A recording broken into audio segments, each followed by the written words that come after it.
What's going on, Bottom Line viewers? It's Mitch here of the Bottom Line View, and we are 1 week away from Super Bowl 52. With that being said, I wanted to take a look at the 10 greatest quarterbacks who never won a Super Bowl. Starting off with number 10, Donovan McNabb.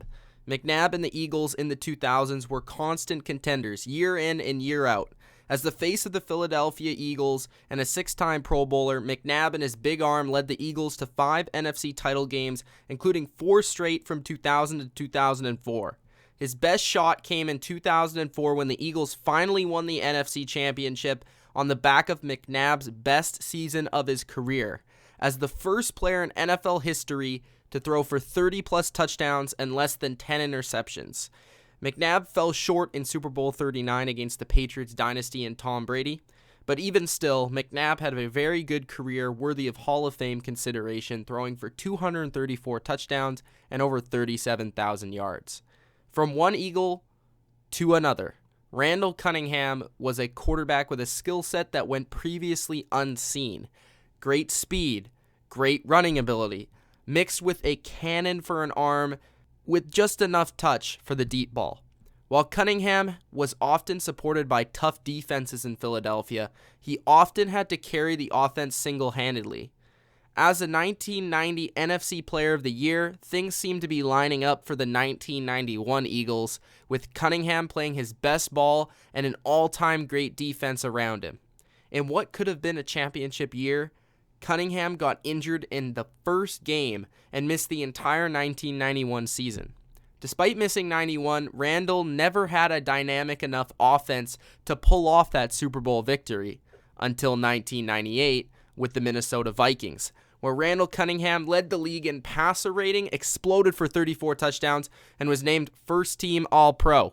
Unfortunately for the Vikings, at that time the highest scoring team ever, lost the NFC Championship on a missed field goal to the underdog Falcons. At number 8, Philip Rivers. Philip Rivers screams Super Bowl quarterback to me. He's a fiery competitor, he's clutch at the end of games, and demands perfection from his teammates. But unfortunately for Rivers, he so far lacks that elusive Super Bowl trophy. Philip Rivers has been one of the most consistent quarterbacks since he entered the league, making 7 Pro Bowl trips, throwing for over 340 touchdowns, and a 94.8 career passer rating. For Rivers, most of his team success came in the first 3 or 4 years in the league. The first year and second year as a starter, Philip Rivers had arguably the 2 best Chargers teams ever. A dominant number 1 seed, 14-2 team in 2006, with LaDainian Tomlinson scoring a record 31 touchdowns, and a 2007 team that followed up with an 11-5 record, knocking off Peyton Manning and his Colts in the divisional round. There was only one issue, though, with those Chargers teams. They had to play the Patriots, and they eventually fell to the Patriots both years, including the 2007 AFC Championship, where Philip Rivers actually played on a torn ACL. Years following, Rivers put together MVP-like campaigns from 2008 to 2010, leading the league in yards, touchdowns, and rating during that span. But the team could never really replicate its form around him. Rivers still has a couple years and moments left of magic, but it's going to be very difficult to replicate. At number 7, I have Ken Anderson. Before Joe Montana was perfecting the West Coast offense, Ken Anderson was changing the way offense was played, leading the NFL twice in yards and 4 times in passer rating between the years 1974 and 82, including an 81 season that saw Anderson win the NFL MVP and Offensive Player of the Year and lead the Bengals all the way to the Super Bowl. Unfortunately, the Bengals, they lost to the first ever championship of the Joe Montana 49er teams, and because of that, I really feel like Anderson's accomplishments have been overlooked. This is a guy that held records for percentages in a game and season, as well as retiring with the 6th most yards in NFL history. At number 6, I have Warren Moon. After winning 5 Grey Cups in Canada, Warren Moon could never get his hands on a Super Bowl. Moon was a model of consistency and longevity. As a 9-time Pro Bowler, Moon retired in the top 5 in yards, touchdowns, and completions. A career that was filled with individual accolades, like winning the AFC and Offensive Player of the Year in 1990. Despite playing in 10 playoff games, Moon never made it as far as the conference championship. A victim of what was known simply as the comeback back in 1992, when the Oilers lost to the Buffalo Bills after leading by 32 points, probably has to be the worst of the worst losses for Warren Moon. Moon and his teams just never really seemed to have what it took in January. At number 5, I have Jim Kelly. 4 times in a row. 4 times in a row, Jim Kelly led the Bills to the Super Bowl, and 4 times in a row, they lost. That's never happened ever in the history of the NFL besides the Buffalo Bills. And never again has the franchise made it back or even close. To be honest, the first time that Jim Kelly led these Bills to the Super Bowl was the closest. Wide right against the New York Giants. During those early 90s, no quarterback was better than Kelly. At the helm of the K-Gun offense, he achieved 5 Pro Bowls, 3 All-Pros, and was the touchdown leader in 91. Jim Kelly made the playoffs an incredible 8 of his 11 seasons. No quarterback has come closer to putting himself among the ring club than Jim Kelly. At number 4, I have Dan Fouts.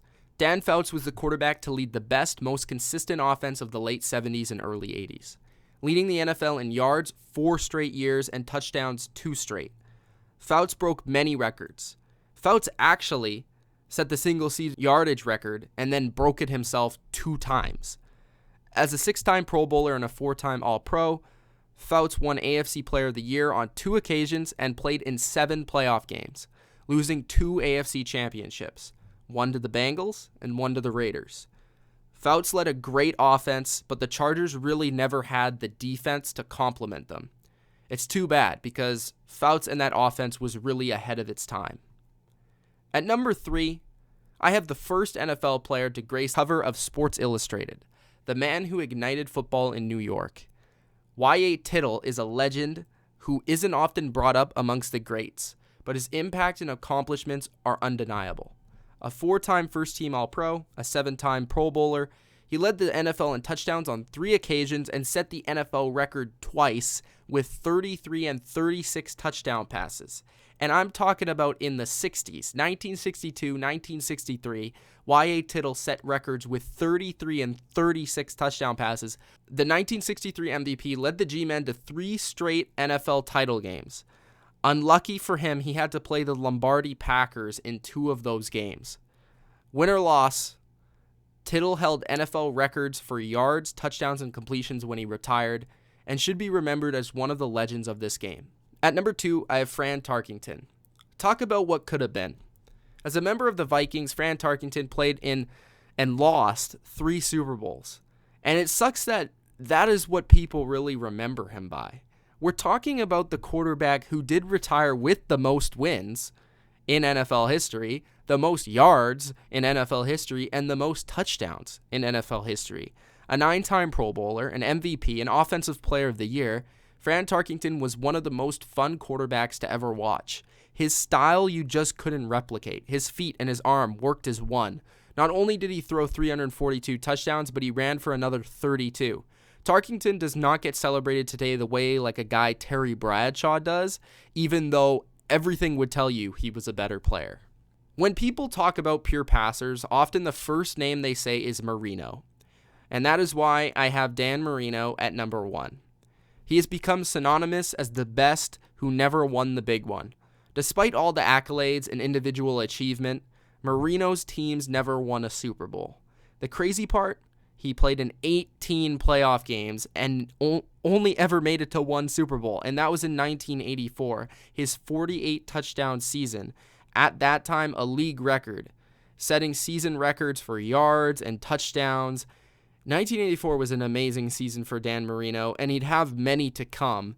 But that season, he had to face the height of the 49ers dynasty, and that game wasn't really close.